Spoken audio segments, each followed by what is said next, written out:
Donc nous sommes le collectif pour une transition citoyenne en Pays de Brest. On existe depuis bientôt 3 ans maintenant.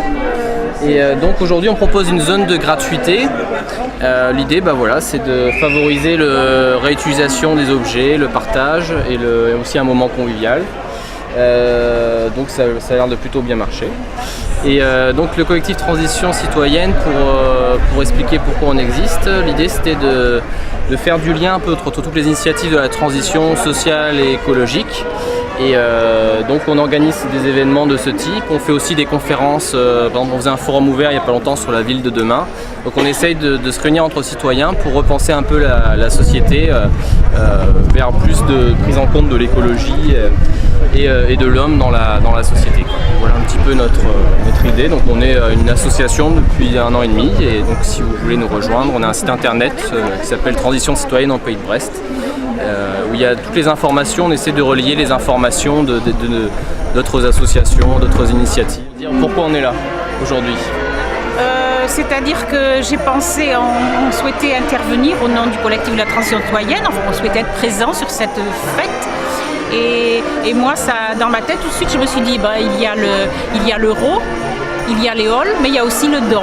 Donc j'ai proposé de faire un stand de gratuité, une zone de gratuité, terme que je préfère au terme donnerie, parce que donnerie, ça fait un peu faire les bonnes œuvres. C'est la gratuité, voilà.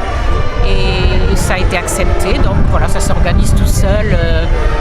On est arrivé avec des affaires un petit peu de chez nous, mais là ça tourne bien, il y a des gens qui prennent, d'autres gens qui repartent chez eux chercher des choses pour les déposer sur la zone de gratuité, et on espère que chacun y trouvera son bonheur, puisque en fait c'est ça, la zone de gratuité, c'est des choses qui ne sont plus utiles pour certains et qui sont utiles pour d'autres, hein. Il faut éviter de jeter, c'est l'économie circulaire, il faut que les objets aient plusieurs vies.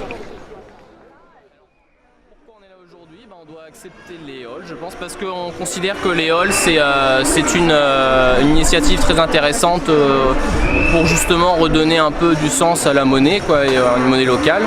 Et voilà, donc favoriser les circuits courts. Donc on est tout à fait dans les idées qu'on défend au collectif Transition Citoyenne.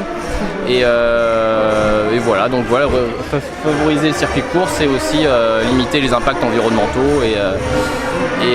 Et voilà, puis on trouve ça sympathique aussi d'avoir une monnaie locale, ça crée un peu je sais pas comment dire, de convivialité, le fait de lien, voilà, bon mot. Et voilà, donc on est tout à fait, on est content d'être présent ici pour aussi un peu supporter cette monnaie locale qu'on espère qu'il va se développer de plus en plus. Voilà.